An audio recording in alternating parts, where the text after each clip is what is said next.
2026년 이 새해 첫 예배입니다.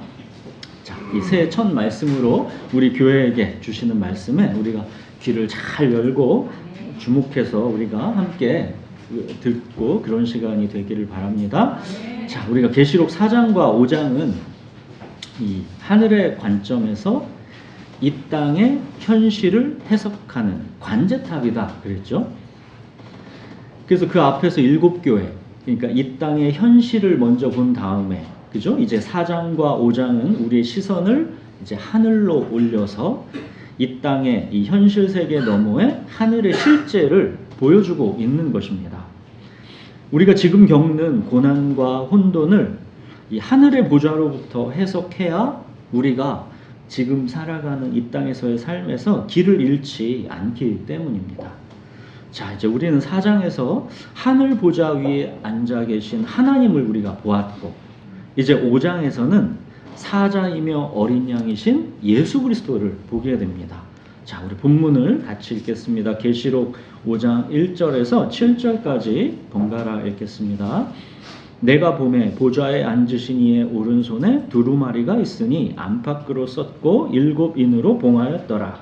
또 보매 힘있는 천사가 큰 음성으로 외치기를 누가 그 두루마리를 펴며 그 인을 깨기에 합당하냐 하나. 하늘 위에나 땅 위에나 땅 아래에 능히 그 두루마리를 펴거나 보거나 할 자가 없더라. 그 두루마리를 펴거나 보거나 하기에 합당한 자가 보이지 아니하기로 내가 크게 울었더니 장로 중에 한 사람이 내게 말하되 울지 말라. 유대 지파의 사자 다윗의 뿌리가 이겼으니 그 두루마리와 그 7인을 떼시리라 하더라. 내가 또 보니 보좌와 내 생물과 장로들 사이에 한 어린 양이 서 있는데 일찍이 죽임을 당한 것 같더라. 그에게 7뿔과 7눈이 있으니 이 눈들은 온갖의 보내심을 받은 하나님의 7 영이더라. 그 어린 양이 나와서 보좌에 앉으신 이의 오른손에서 두루마리를 취하시니라. 네. 자, 하나님의 손에 이 두루마리가 들렸는데 7인으로 이게 완전히 봉인되어 있습니다. 자, 하나님의 오른손에 들린 두루마리, 이 책에는 무엇이 기록되어 있겠습니까? 그러니까 인류 역사의 심판과 구원에 대한 하나님의 최종 계획이 거기에 기록되어 있는 것이죠. 자, 그런데 이 하나님의 최종 계획, 이 두루마리를 펴고 그 인을 떼기에 합당한 자가 누구입니까? 즉 하나님의 심판과 구원 계획을 실행하기에 합당한 자, 그가 누구냐는 겁니다. 이 합당하다, 이 악시오스라고 했죠. 이 저울의 한쪽에는 인간의 죄와 죽음, 실패와 고통의 역사가 놓여 있습니다. 여기에 요구되는 무게를 이 저울의 반대편에서 누가 감당할 수 있습니까? 의인은 하나도 없습니다. 만물보다 심히 거짓되고 부패한 것이 사람의 마음입니다. 인간의 의라고 해봤자 다 더러운 옷에 불과합니다. 우리 인간은 누구 하나 예외 없이 하나님의 심판을 받아 마땅한데 누가 그 두루마리의 인을 떼기에 합당한 자가 있겠느냐는 겁니다. 만약 이 두루마리가 열리지 않으면 하나님의 최종 구원은 완성될 수 없습니다. 이 두루마리가 열리지 않으면 하나님의 정의가 실현되지 않고 고난받는 성도들의 눈물이 닦여지지 않고 역사는 의미 없는 비극으로 끝납니다. 환난과 궁핍 속에서 죽도록 충성했던 서머나교회는 어찌합니까? 작은 능력을 가지고서도 하나님 말씀을 지켜내며 끝까지 배신하지 않았던 빌라델비아 교회는 어찌합니까? 돌에 맞아 죽어가면서도 저들의 죄를 저들에게 돌리지 마옵소서 했던 스데반은 어찌할 것이며 내 어찌 86년 내 인생 동안 내게 신실하셨던 주님을 배반할 수 있겠느냐며 불사름 당했던 폴리캅은 어찌할 것입니까? 그래서 사도 요한이 그 두루마리를 펴거나 보거나 하기에 합당한 자가 보이지 않아서 크게 우는 겁니다.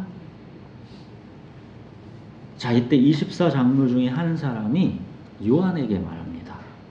5절 보시면 울지 말라. 유대지파의 사자 다윗의 뿌리가 이겼으니 그 두루마리와 그 7인을 떼시리라. 자, 유대지파의 사자 다윗의 뿌리 누구입니까? 이 구약 성경에 이 그토록 기다려 오던 바로 그 그리스도이시죠. 압제자를 심판하고 정복할 강력한 메시아를 가리킵니다. 자, 왜 유다 지파의 사자입니까? 야곱의 마지막 유언으로 자식들을 축복하며 자식 유다에게 남긴 말이 있었죠. 유다는 사자 새끼로다. 내 아들아, 너는 움킨 것을 찢고 올라갔도다. 그가 엎드리고 웅크림이 숫사자 같고 암사자 같으니 누가 그를 범할 수 있으랴. 규가 유다를 떠나지 아니하며 통치자의 지팡이가 그 발 사이에서 떠나지 아니하기를 실로가 오시기까지 이르리니 그에게 모든 백성이 복종하리로다. 또 왜 다윗의 뿌리입니까? 이사야서에서는 그러죠. 이새의 줄기에서 한 싹이 나며 그 뿌리에서 한 가지가 나서 결실할 것이요. 이새의 아들이 누구입니까? 그가 다윗이죠. 이사야서에서 또 그럽니다. 이날에 이새의 뿌리에서 한 싹이 나서 만민의 기치로 설 것이요 열방이 그에게로 돌아오리니 그가 거한 곳이 영화로우리로다. 자, 이 구약 성경 이스라엘의 역사에서는 이렇게 유다 지파의 이 다윗의 자손으로 오실 그리스도, 이 유다 지파의 사자를 기다려왔던 것입니다. 그가 오셔서 압제자들을 심판하시고 억울함을 풀어내시고 정복하실 것이다. 이 기대가 강력했던 것입니다. 자, 오늘날 아직도 지금 유대인들은 유다 지파의 사자, 이 강력한 그리스도가 오시기를 기다리고 있죠. 근데 사실은 어떠합니까? 그 유다 지파의 사자 다윗의 뿌리 예수 그리스도가 이미 오셨죠. 근데 유대인들은 예수 그리스도를 몰라보고 아직도 강력한 유다 지파의 사자를 기다리고 있는 겁니다. 자, 여러분, 왜 구약 성경을 그렇게도 잘 아는 유대인들은 예언대로 유다 지파의 사자 다윗의 뿌리가 오셨는데도 못 알아봤을까요? 자, 6절 보십시오. 내가 또 보니 보좌와 내 생물과 장로들 사이에 한 어린 양이 서 있는데 일찍이 죽임을 당한 것 같더라. 자, 보십시오. 바로 5절에서 요한이 귀로 들은 것은 유대지파의 사자입니다. 근데 6절에서 요한이 눈으로 본 것은 어린 양입니다.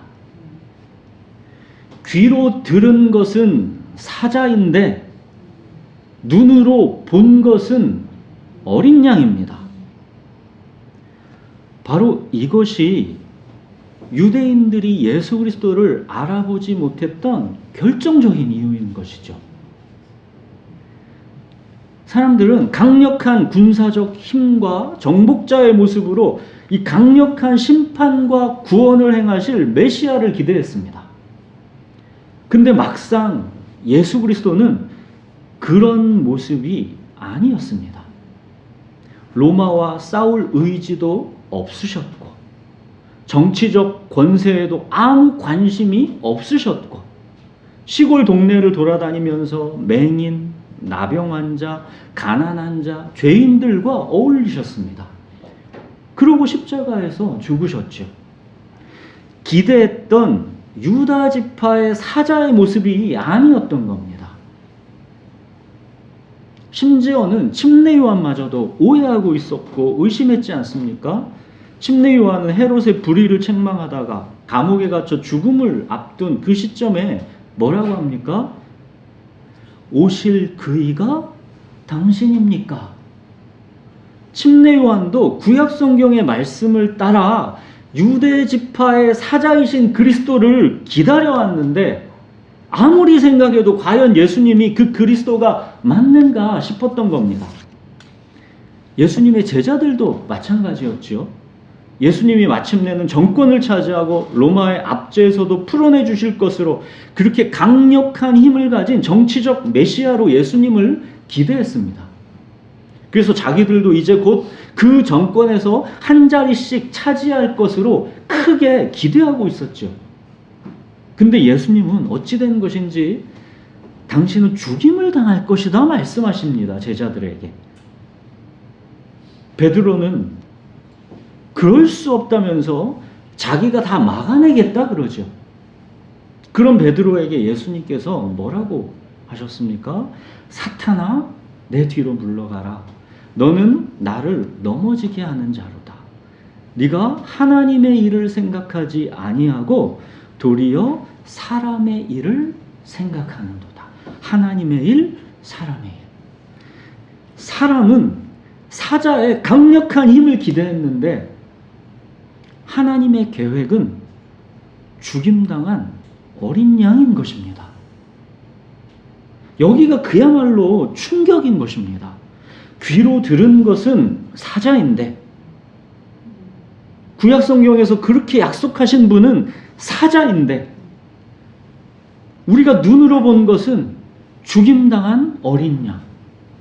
바로 여기가 기독교의 핵심인 것입니다. 여러분, 사자가 아니라는 뜻이 아닙니다. 예수님은 강력한 사자입니다. 이건 분명한 것이죠. 근데 죽임당한 어린 양 속에 강력한 사자의 권능이 감추어져 있는 것입니다. 이것이 세상은 미련하다 여기는 하나님의 구원하시는 능력, 십자가의 도인 것입니다. 우리가 송구영신 예배 때 이사야 52장을 같이 살펴봤죠. 바벨론의 포로로 끌려와 있는 하나님의 백성에게 구원의 소식이 선포됩니다. 좋은 소식을 전하며 평화를 공포하며 복된 좋은 소식을 가져오며 구원을 공포하며 시온을 향하여 이르기를 내 하나님이 통치하신다 하는 자의 산을 넘는 발이 어찌 그리 아름다운가. 그러면서 여호와께서 열방의 목전에서 그의 거룩한 팔을 나타내셨으므로 땅끝까지도 모두 우리 하나님의 구원을 보았도다. 이게 강력한 이사야 52장의 비전이죠. 하나님께서 열방의 거룩한 팔을 나타내실 것이다. 하나님의 구원을 열방에 볼 것이다. 하나님의 거룩한 팔, 강력한 하나님의 구원, 유다 지파의 사자가 기대되는 것입니다. 자, 근데 이 강력한 구원의 선포에 이어 바로 이 하나님의 이 거룩한 팔, 이게 누구에게 나타났다 합니까? 53장 1절을 이렇게 시작하죠. 바로 우리가 전한 것을 누가 믿었느냐? 여호와의 팔이 누구에게 나타났느냐?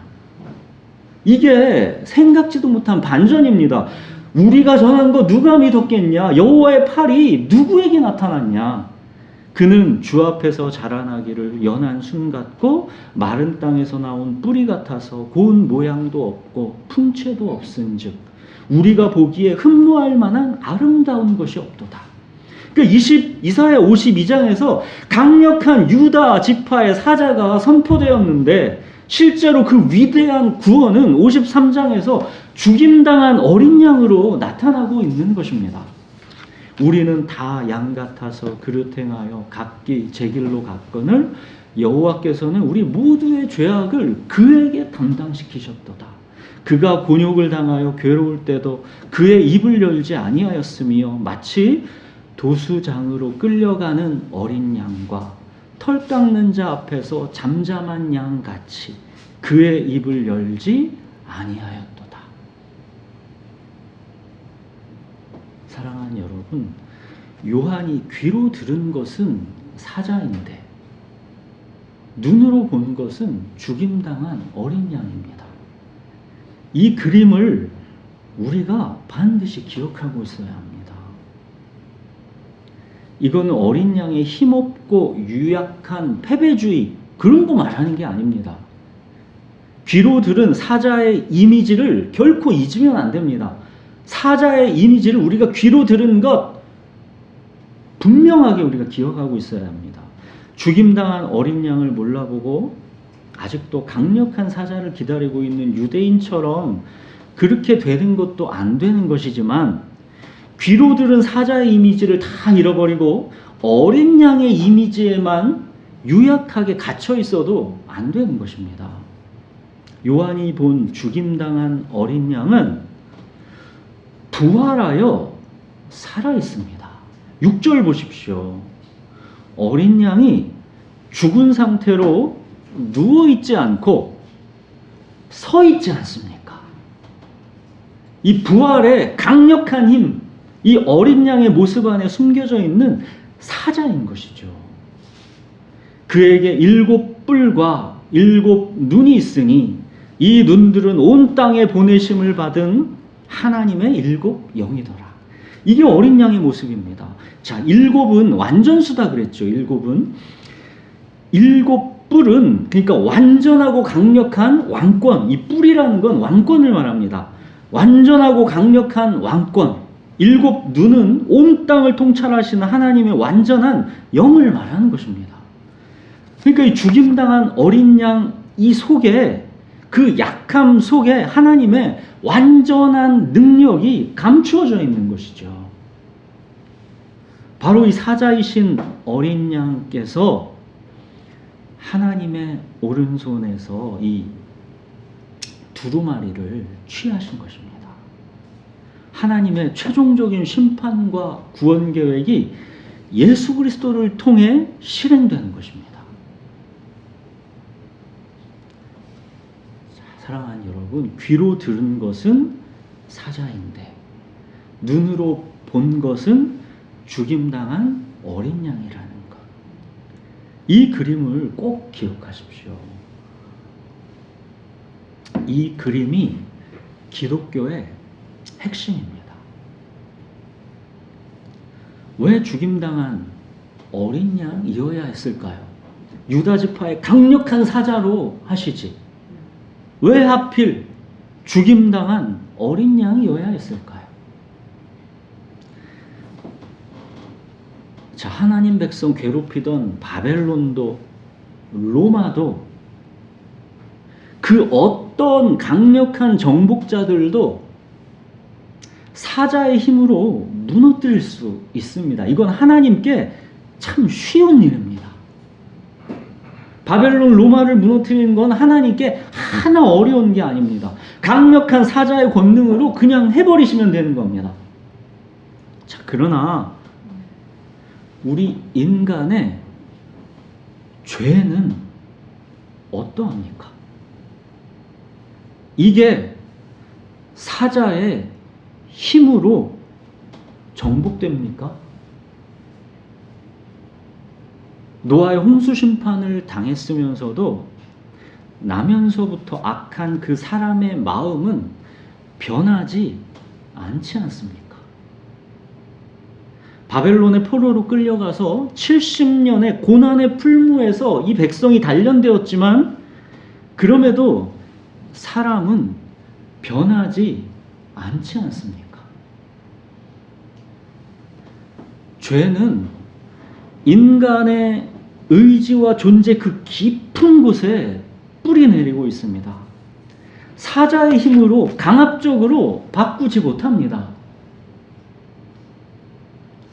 죽임당한 어린 양, 이 길 밖에는 없는 것입니다.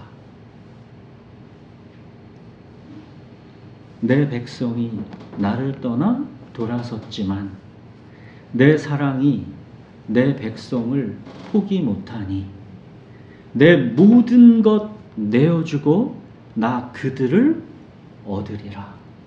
이 길 밖에는 없는 것입니다.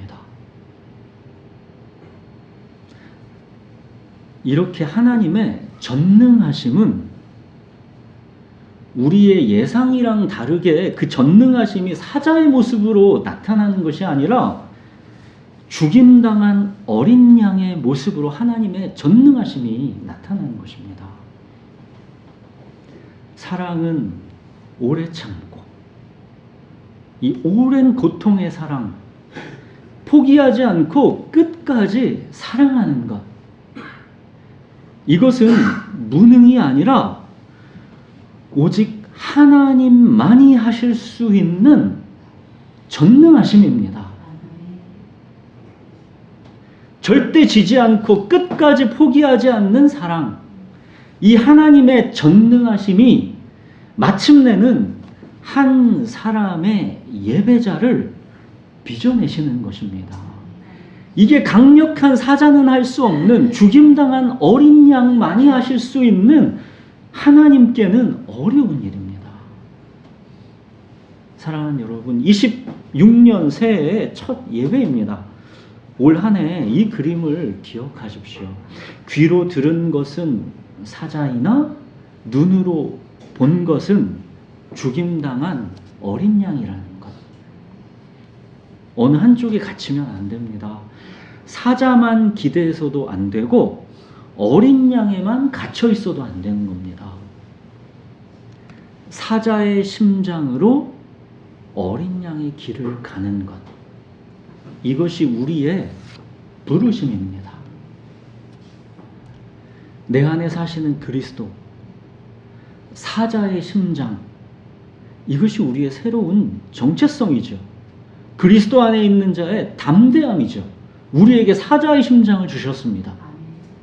결코 정죄함이 없다. 하나님의 사랑에서 그 무엇도 우리를 끊을 수 없다. 우리가 넉넉히 이기느니라. 이게 바로 사자의 심장 아니겠습니까? 넉넉히 이기느니라. 이거는 모든 일이 다 기적같이 잘 될 것이다 라는 그런 근거 없는 낙관주의가 아닙니다. 하나님께서 다 기적적으로 다 좋게 해주실 것이다, 그런 거 말하는 거 아닙니다. 우리는 아프지도 않을 것이고 실패도 없을 것이고 환난과 궁핍도 없을 것이고 기도하는 대로 하나님께서 기적처럼 다 응답해 주실 것이다 라는 그런 사자의 승리를 말하는 게 아닙니다. 여러분, 로마서 8장 1절에 결코 정죄함이 없다. 마지막 39절에 하나님의 사랑에서 끊을 수 없다. 이 로마서 8장의 이 위대한 가로 안에, 이 안에 있는 내용은 다 상속자의 고난 아닙니까? 이 위대한 가로, 이 강력한 사자가 둘러싸고 있는 그 안의 내용은 상속자의 고난, 다 죽임당한 어린 양의 내용입니다. 만사형통 승승장구가 아니죠. 위대한 가로 안에 있는 우리의 이 땅의 현실을 보십시오. 로마서 8장에서 그 중간에 있는 것들은 이런 거 아닙니까? 누가 우리를 그리스도의 사랑에서 끊으리요? 그러면서 환난이나 곤고나 박해나 기근이나 적신이나 위험이나 칼이랴 기록된 바 우리가 종일 주를 위하여 죽임을 당하게 되며 도살당할 양같이 여김을 받았나이다 함과 같으니라. 이 위대한 가로 안에 있는 거는 우리가 종일 주를 위하여 죽임을 당하게 되며 도살당할 양같이 여김을 받았나이다. 이 죽임당한 어린 양의 내용이 위대한 가로 안에 있는 것입니다. 머리로는 이해돼도 믿음으로 선택하고 결정해서 이 길 따라가는 거, 이게 결코 쉬운 게 아니죠. 지식은 내 입에서 꿀같이 달지만 진짜 믿음은 내 배에서 쓰는 것입니다. 사자의 승리는 내 입에서 꿀같이 달지만 어린 양의 길은 내 배에서 쓴 것입니다.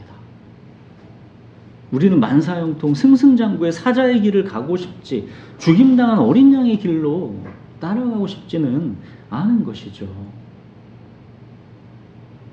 우리는 왜 그런지 그 이유는 알 수 없습니다. 왜 하나님께서 사랑하시는 그의 자녀들에게 이런 환난과 고통이 있는 것인지 우리가 다 이해하지 못합니다.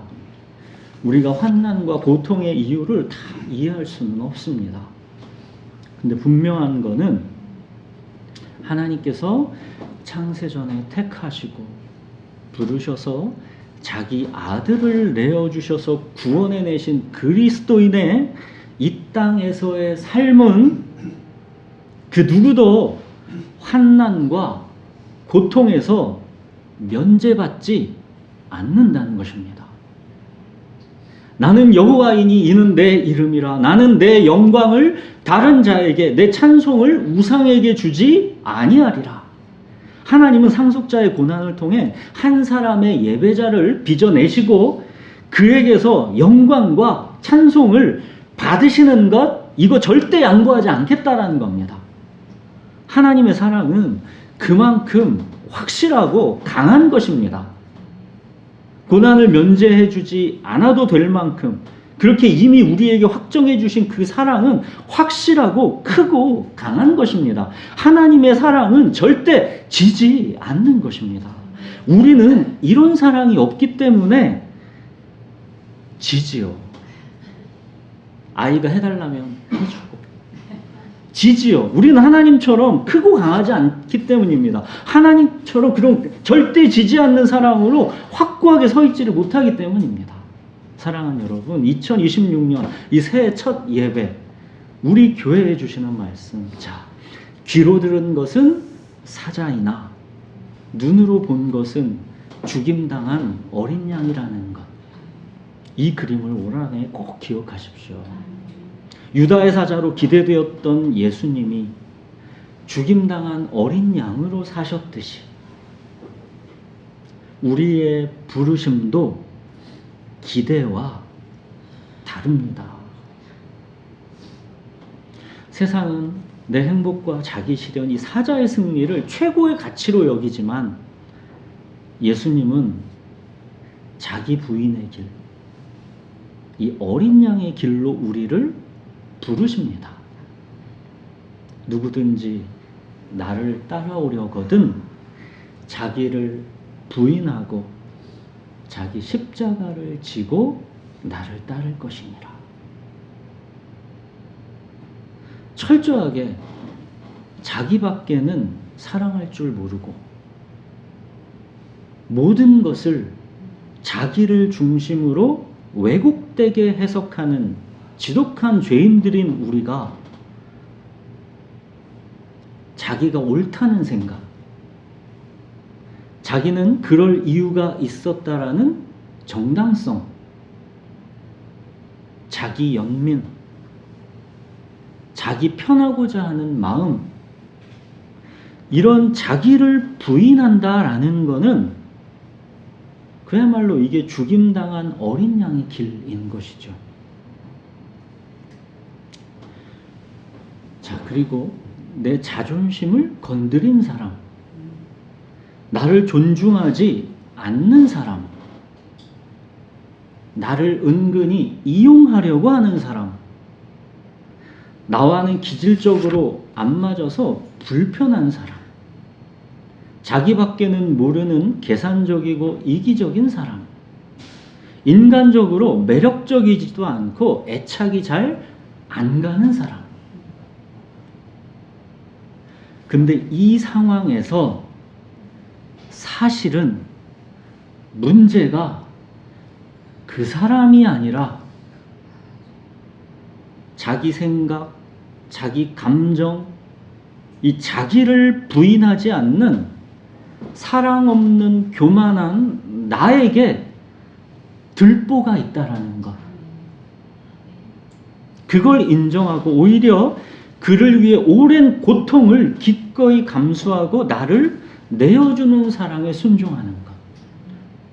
그게 자기 십자가를 지는 것입니다.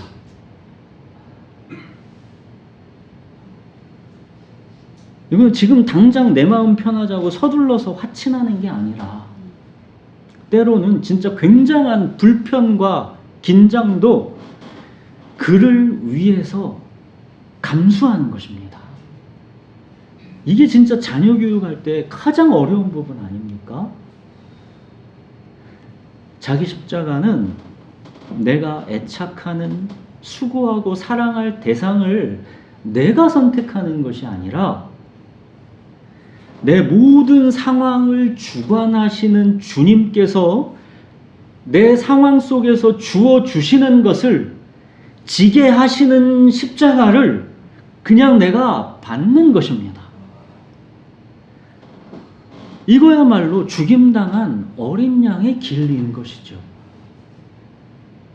나의 원대로 마옵시고 아버지의 뜻대로 하옵소서. 이 자기 부인과 십자가의 길, 이 어린 양의 길은 여러분 우리 힘으로 갈 수 없습니다. 이걸 어떻게 우리 힘으로 갑니까? 그리스도께서 내 안에 사시는, 즉 사자의 심장을 주셨기 때문에 이 길을 가는 것입니다. 예수님께서 십자가를 앞두시고 제자들에게 그러셨죠. 얼마나 제자들에겐 고통스럽고 두려운 순간입니까? 예수님조차도 얼마나 그러한 순간입니까? 근데 예수님께서 그 순간에 뭐라고 하십니까? 제자들에게 나의 평안을 너희에게 주노라. 지금 상황이 어떤 상황인데 예수님께서는 그 십자가를 앞둔 그 상황에, 제자들은 다 두려워하고 있는 그 상황에 나의 평안을 너희에게 주노라 하셨습니다. 모든 상황 속에서의 담대한 평안, 이게 예수님께서 우리에게 주신 사자의 심장이죠. 나의 평안을 너희에게 주노라. 이 예수님의 평안, 모든 상황 속에서의 담대한 평안, 이게 바로 사자의 심장이죠. 이 사자의 심장, 여러분, 모든 상황 속에서의 이 담대한 평안, 하나님께서 우리의 모든 삶을 주관하고 계시다라는 그 강력한 확신, 이 사자의 심장으로 어린 양의 길, 즉 자기 부인과 십자가의 길을 가는 한 해, 이게 우리 교회에게 주시는 새해 첫 예배의 주님의 말씀입니다. 자, 우리 기도하겠습니다.